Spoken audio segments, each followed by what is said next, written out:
Hello, everyone, and welcome to SpeakUp Sis podcast. This is the place where everyday women and men have an opportunity to share their stories to inspire yours. We say what you think no one wants to hear, but everyone needs to know. I'm your host, Angel Charmaine, and I am excited to be here with you all for yet another one-on-one with Angel conversation. And tonight is going to be good. I've got a beautiful woman who just happens to be an author like yours truly. But tonight we're going to get an opportunity to hear a little bit more about her story. And she has an amazing story of freedom through redemption. But tonight we're going to talk about what she had to break free from. So without further ado, y'all know me, I don't like a lot of jaw jacking. Gonna go ahead and bring into the space Miss Jane Goldie Winn. Welcome, Goldie. How are you doing? I'm doing great. Thank you, Angel, for having me. Oh, you are so very welcome. I got a chance to see you in the Instagram space. And I saw your book. It's entitled Rainbow in the Night, A Journey of Redemption. I love the title. So I started digging just a little bit more. And when I got a chance to see what was behind the story in the book, I was like, okay, yep, I want to have that conversation.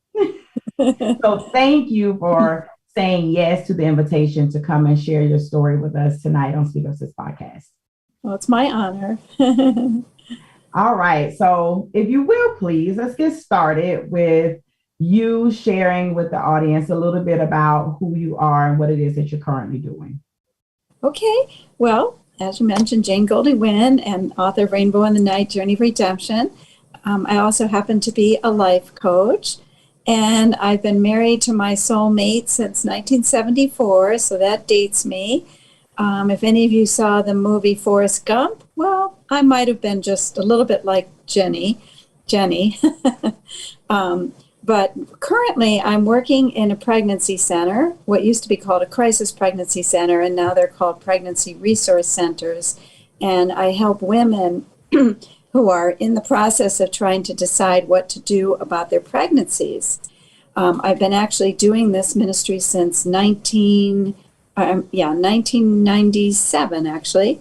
And it's just my heart and my passion, because so many women find themselves in an unplanned pregnancy and just don't know what to do. We happen to be pro-life, but we are very respectful of the woman wherever she is, and we try to help her to make a decision that she can live with, but we want her to know that there are other options, because abortion is not the quick, easy fix that so many people think it is.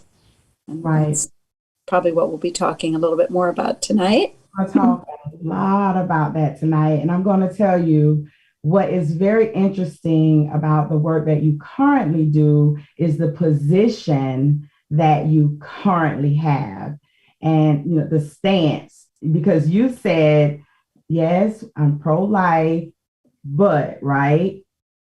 It's interesting because I know your story. Yes, you do. So let's dive on into this. If you will, please start wherever you would like to start in terms of the past that you had to break free from.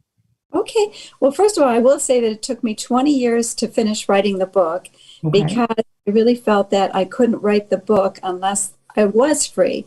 Because if I was still carrying baggage and weight and I would come across like a victim, that wouldn't necessarily help other people to feel like, oh, wow, there's hope here. We can break free from these things. So I really had to work through things myself and get to the other side so that I could come at it from a place of true freedom and redemption, and be able to see how the Lord could take something like in Romans 8:28, all things work together for good to those who love him and are called according to his purposes.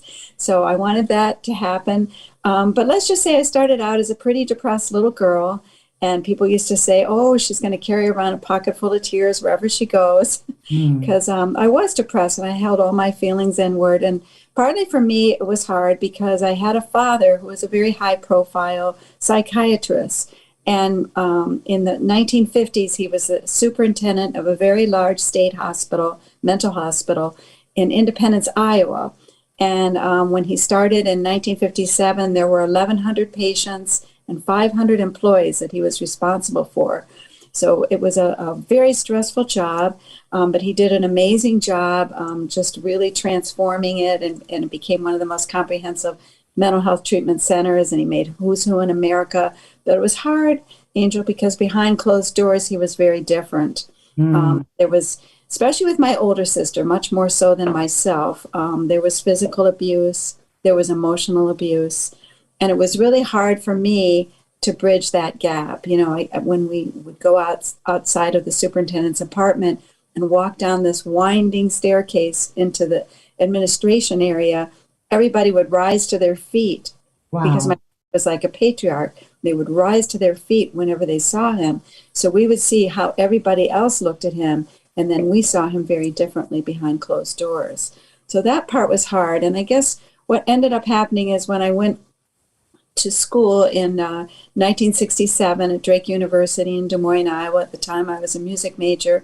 And it was when the hippie movement was just starting. And I had led a very sheltered life. I was Jewish. And in my small town of Independence of 5,000 people, there weren't maybe one older Jewish person. That was it. So, you know, I really felt alone, and I didn't really even know who I was. And so when I got on campus and everybody was doing the free love and hippie and do whatever you want, you know, you live for the moment, it was like, this sounds fun. So so I hadn't even dated. So I go to school and I end up in, you know, the free love, drugs, rock and roll, the whole thing. And unfortunately, during that time period, a couple years later, I found myself pregnant. And oh boy, there's no way that I could ever let my father know that I was pregnant, because it was so important what others thought of him and his daughter. Can you imagine him having to explain to people how his daughter was pregnant out of wedlock? Because in those days, you just did not get pregnant out of wedlock. You did not marry outside your faith. There was a lot of taboos. So I just thought to myself, I was living in a hippie commune while at the same time living on campus, because I was paying, or my parents were paying for a dormitory.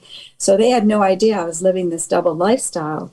And so when I found myself pregnant, I thought, I can't, there's nothing, I cannot have this baby. Now, it was before Roe versus Wade. Roe versus Wade was in 1973, and this was in 1970. And I was 20, so I was underage in terms of, you know, how everybody would look at the situation and whether I could have any medical attention. But I knew that abortion, even though it wasn't legal in the country, it was legal in certain states. And I found out that I could get an abortion in California. And at the time, I was in school in Michigan. I had switched majors. I was a music therapist at that time, studying music therapy. And I just thought to myself, there's no way I can have this baby. There weren't any ultrasounds. There was no crisis pregnancy center where I could talk to anybody. And just out of fear, I just said, I have to do this. And all my friends got together and we sold things together so that I would have enough money to fly out to California and have the abortion. And I remember, unfortunately, because I went into denial about it, I had no idea that I was into the second trimester. Again, there were no ultrasounds. But I was very far along. Now, at the time, I was very heavy. I was 70 pounds heavier because, you know, when you do drugs, especially marijuana, you have the munchies, right? And I would just be eating all the time. So I guess the reason why I went into denial about the pregnancy, I was already heavy and I wasn't having any symptoms. So I had no idea that I was that far along. Okay. But because I was that far along, I would have to have a second trimester abortion, which is pretty horrific because you have to actually have, you know, go into labor and actually deliver a dead baby. And I hate to be so graphic, but that's what has to happen. And I remember when I went into the hospital, the nurse would say, you know, when the baby stops kicking, let me know. Because in those days, they did something called a saline abortion, which was terrible. You know, it's just terrible. But so what, you know, we were talking before the broadcast about post-traumatic stress disorder. And little did I know that this next thing that I'm going to tell you went underground for 27 years. But when I delivered the baby and it went into the pan, the nurse said, "Oh, you would have had a perfect baby boy." Oh, okay. We got to pause right here. Yeah, yeah, right? And you got to breathe. Yes, I'm telling you. I'm telling you, Angel. Every time I say it, Goldie. I know. I know, right? Angel has to breathe. Yes. You got to take all of this in. Give me a moment. Yes. Because you just shared a lot. Yes. So we want to process some of this in the small amount of time that we can, right? Yes. I believe it's understandable how a young woman could find herself in the place that you found yourself, especially with an understanding of your father, the high profile type of career he had in person. He was in your town and your city state probably as well. And then dealing with the trauma you were dealing with behind the scenes. I think it's understandable to get to a place as a young woman in college and find yourself there. Okay. Now we get now you had some good friends. Yes. Oh, I did. Yeah. You had some good friends who were like, we're going to help you with this, but you get to this place where you're going to have the procedure. I'm going to back up a little bit and ask you, when you said I was kind of in denial, you were just in denial. Did you get to a place of coming out of denial? And what was that state of mind like?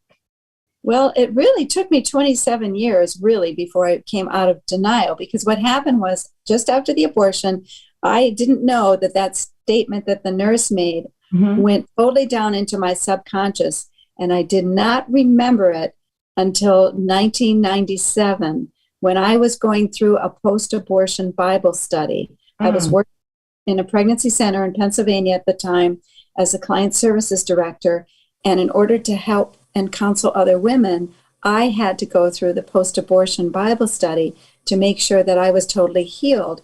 And when we came to the place in the Bible study where I had to come to terms with the fact that I ended the life of my baby, I'll just say to you, Angel, I was down on the floor sobbing. I couldn't even get off the floor. It was as though the abortion happened yesterday, even though it was 27 years later. It just came bursting through the subconscious into my present state of mind, and I just could not stop sobbing. So all those tears that had gone down under just came up, and I couldn't even get off the floor for the longest time, because in reality, women are born to nurture life. And when this was before I knew the Lord that happened. And then I came to know the Lord in 1974. And, again, it wasn't until I got into the pregnancy center resource ministry that I even dealt with the abortion. But that was when the Lord brought it up to the surface for me, because I was in a safe place to be able to process it with two therapists who were leading the Bible study, post-abortion Bible study. So I felt all the pain. And that's when I remembered what the nurse said, that you would have had a perfect baby boy. That had gone down under. Like we talked about post-traumatic stress. I went into post-traumatic stress right after the abortion. I started doing more drugs. I became more promiscuous. I just numbed myself out. I just could not deal with life. And I actually had to drop out of college because I couldn't focus anymore. I was having nightmares and flashbacks. And I didn't know that it really was related to the abortion at the time. I just thought because of all the drugs I was doing and my lifestyle, that's what it was about. But now I know that it really was post-traumatic stress disorder, because it was a very traumatic event to go through a second trimester abortion. So how did you get to a place in your adult life where you began to live, or did you? Let me say that, because I'm about to make an assumption. Where you lived what we would consider a normal adult life, where you meet a man, you get married, and all of those things. When did life stop being about sex, drugs, numbing, and you actually started to live a relatively normal life, even though you had not gone through the process of healing? Yeah, that's a great question. Well, actually, I can tell you exactly when it happened. August 4th, 1974, my husband and I, we had been living together because, again, that was part of the hippie thing. You just lived with someone, and I was living with him. Although when I first met him, I knew in my heart he was my soulmate. And we were invited to a prayer meeting, and it was, interdenominational. So there were Catholics and Baptists and Presbyterians and all different denominations, and they were all like raising their hands and singing to Jesus. And my husband and I had been professional musicians at the time, and we were playing supper clubs and Playboy clubs, and we were used to singing to a bunch of drunks. So when we walked into this church, we didn't expect to see all these people so full of joy and singing songs to Jesus. And me as a Jewish person, I never believed that Jesus was for me, because Jewish people don't believe in Jesus as the Lord and as your Lord and Savior. They're expecting the Messiah yet to come.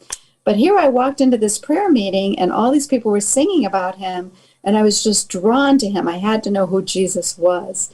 So they were just so wonderful, and they just shared, their testimonies with us. And David had been brought up Catholic, and I had been brought up Jewish.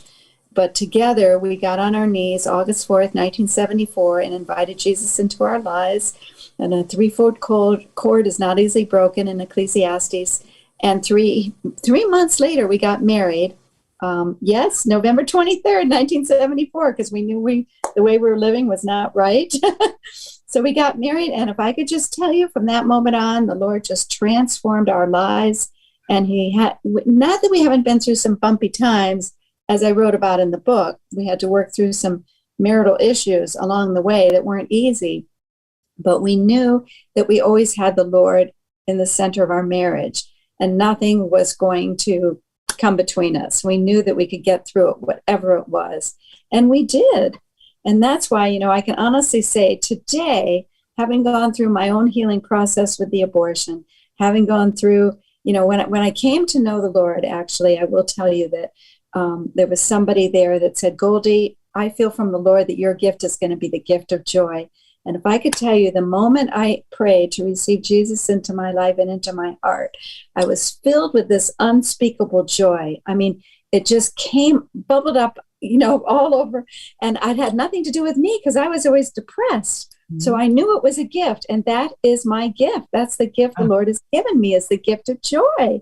And not that I haven't gone through some difficult times, but that joy always, the joy of the Lord is our strength, Nehemiah. Well, that's so true, Angel. And that joy is what has sustained me. And, 2 Corinthians 5:17, therefore, if any man be in Christ, old things have passed away, and behold, all things have become new. And that's really what's happened. And that's why now I'm on the redemptive side, because I can help other people.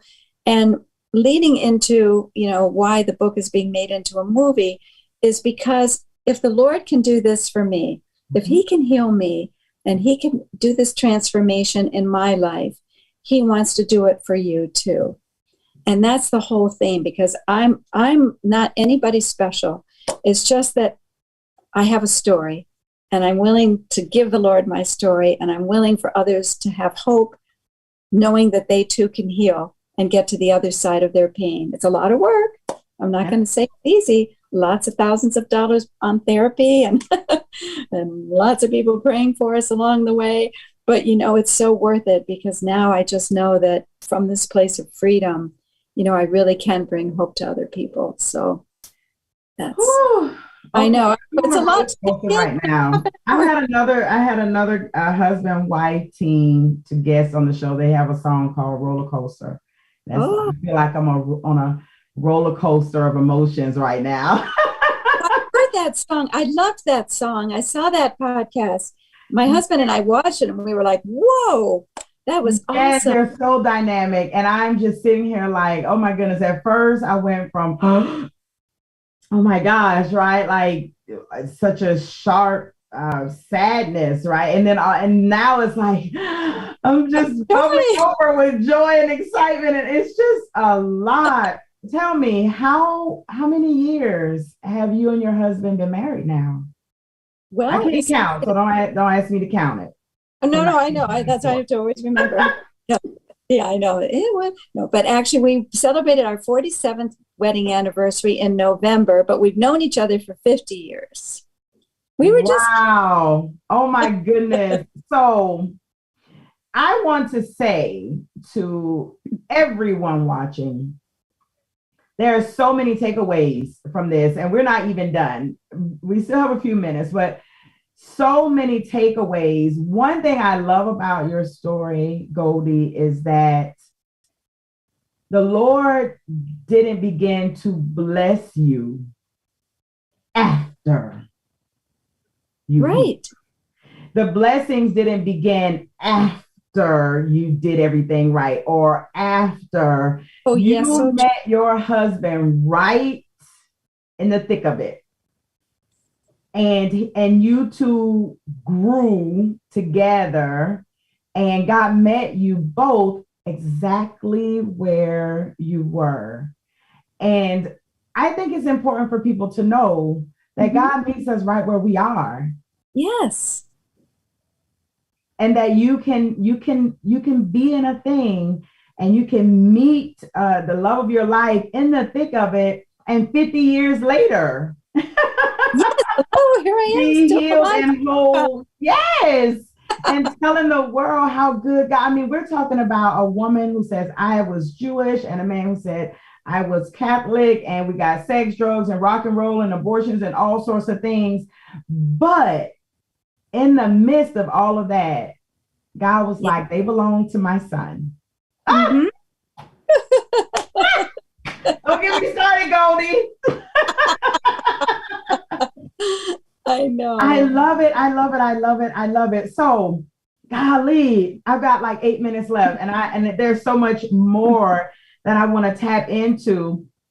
Before we start to phase out for the night, I really want you to, as succinctly as you can, just share a little bit about the psychosomatic pain, because I think that's important. When you told me about it, I had never heard of it. And so I was like, I don't know what that is. But I think it's important for women to understand that when they make a decision like abortion, that doesn't just go away. And I think that's a part of the work that you currently do, right? So if you will, please share a little bit about that before we. Yes. Well, it's called post-traumatic stress disorder. And actually, after the Vietnam War is when the term was coined, and that it entered into the DSM, the Diagnostic Psychiatric Manual that everybody looks at in the mental health field. And the reason why it became a diagnosis was because the Vietnam vets, all coming back, had the same symptoms. They had flashbacks, they had nightmares, they had depression. Many of them started to do drugs. There was just so many of the same symptoms. That's when they came up with that diagnosis. So it could be any kind of a trauma that someone experiences. For me, it happened to be abortion. Those symptoms can happen. And that's what happened, right after the abortion. But also with post-traumatic stress disorder, it goes down inward until we're ready to face it. And I believe the Lord has given us the psychological defense of denial. Denial is one of the best gifts we can be given, because denial protects us until we're ready to face the trauma. So when I was going through the post-abortion Bible study, and I was in a safe place with 2 therapists, and we were working it through, obviously the Lord knew that was my safe place, that I could unload it. And boy, did I ever unload it. I mean, I just never thought I was going to stop crying. It was like the women in Ramah, in the Old Testament. I just felt like, really? Stop crying. But the most wonderful thing is that, the Lord can put closure on all of that and close that chapter of our lives. And one of the things that we do in the Bible study is at the very end, we're able to have a memorial service, so that all of us who were in that group, we actually lit candles for our babies, and we named them. And it was just a way for us to just say, what, we believe our babies are in heaven. And, one day, we don't know, but we just kind of feel like we might meet them. And, maybe the angels in heaven are bringing them up. We don't really know, but it just helped us to have that closure, and that we, could name that baby. and then just have that peace that we could then move on with our lives. And so now, when I sit with somebody who's either had an abortion or somebody who's considering an abortion, I can still feel the pain. It's not like the pain ever totally goes away, because when you're born to nurture life, as I mentioned before, as a woman, and you end life, it goes against the whole natural part of who we are, right? It doesn't make any sense. So we have to deal with that. And a lot of people, women, don't think that it's anything that they're going to have to deal with over the long haul. But, I just want to let them know that you will have to face this, and you're the only one who can live with it. And you have to be sure that when you make that decision, that's something you're going to have to face, because it just isn't that, quick, easy fix that our society lets us think that it is. Right. And most women who have abortions don't just say, oh, I'm going to have an abortion today. They feel backed into a corner. And so it's not like, I'm just going to be flippant about it. No, for the most part, maybe there are some, but mostly, women feel like it's their only choice. And so part of what we do in the pregnancy center is give them so many other choices and resources, because many times it's finances, or many times they don't have a place to live, or what, something tangible we can help them with. So once we provide them with those resources, they can say, oh, I can do this. I can do this. So that's really so much of what pregnancy centers offer, and there's always the option of adoption as well, because there's so many couples out there who can't have children. Right. We have a high rate of infertility. So that option is out there as well. And I've walked through that with a couple of my clients over the years. Not everybody can do that, but it's a very sacrificial gift when a birth mom is able to say, I don't want to end the life of my baby, but I want to make sure that my baby is in a loving family. So that's what we try to do. This is some amazing work. I love the way that God just works everything. The situations aren't always good that we find ourselves in. And I know they're not situations that he has destined and ordained for us to go through, but sometimes we just make choices, right? That have consequences. But I love the way he weaves them all together so that it all works out. Yes. Good. And that is what I see and hear and feel with your entire story. And so I appreciate you. I also want to make note to everyone, I hope they're listening, that your prayer group was not just the pastor and some people, but there's some therapists in there. Yes. So there's therapy and Jesus, like all together. Working things out. So I just wanted to make sure I made note of that. So we've got like 2 minutes left. Okay. It's been so wonderful, but this is what I want to do in our last few minutes together, okay? I would like for you to give us your contact information first, so that people can reach out to you and connect with you, make sure they watch the film when it comes out and all that good stuff. And then, because we talked about this beforehand, typically, I ask my guests to leave us with a word of encouragement or something of that nature. You asked if you could pray. And so, you know what? That is how we're going to end SpeakUp Sis podcast one-on-one with Angel tonight. Is that okay with you? Yes. All right, perfect. So give us your contact information and then pray for the people. Okay. All right. So my regular website is Jane Goldie Winn, and it's Jane, GoldieWinn.com. And then it is in the process of being made into a movie. And that website is rainbowinthenightmovie.com. And you can go on that website and sign up for my newsletter where I give reports about it. We're just in the beginning stages now, and we're working on the trailer. So once the trailer is out there, then, the rest of production will follow. But it's exciting because I just feel like it's going to help so many people. But yes, let me close, Angel, in prayer if I can, for anyone who might be watching or listening. So, Lord, I just want to thank you so much for this wonderful opportunity tonight with Angel, Lord. And you said wherever two or more are together touching anything on this earth, Lord, you hear us from heaven. And Lord, I just pray, Father, that you would give hope to every single person out there who thinks, I just don't know what to do. I don't know how I can get through this. Lord, again, if you can do this in my life and you can bring me to this wonderful place of true freedom and redemption, Lord, you can do the same for anyone else who might feel stuck and doesn't feel that it's possible, Lord, because nothing is impossible with you. So, Lord, just give the hope, give the encouragement, help people to reach out if they want to get connected to pregnancy resource centers and they need healing from abortion, Lord. Please let them reach out. I can make sure they get connected. But we just trust, Father, that you will move and work and just do whatever you need to do in each and every person's life, Lord. But let them know that you love them and you forgive them. And we pray this in Jesus' precious name. Amen. Amen.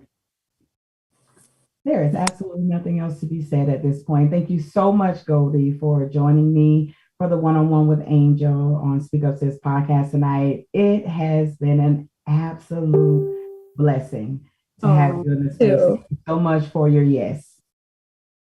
Well, I'm blessed too, Angel, to have been a part of this. Thank you. Thank you.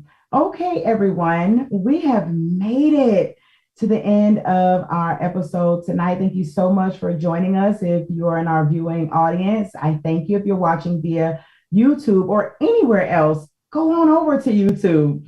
Make sure you subscribe to SpeakUp Sis YouTube channel. Click the notification bell so that you receive alerts every time we're live and or upload new content. If you are not following us in our podcasting spaces, our audio spaces, please make sure that you listen and follow on Apple Podcasts or Spotify or Anchor or iHeartRadio, Pandora, wherever you like to listen to podcasts. Please make sure you follow us. And if you love what you hear, please rate us and review us as well. So I thank you all for tuning in tonight. And until next Monday, I say good night and continue to open up your mouths, people, and speak up. Good night.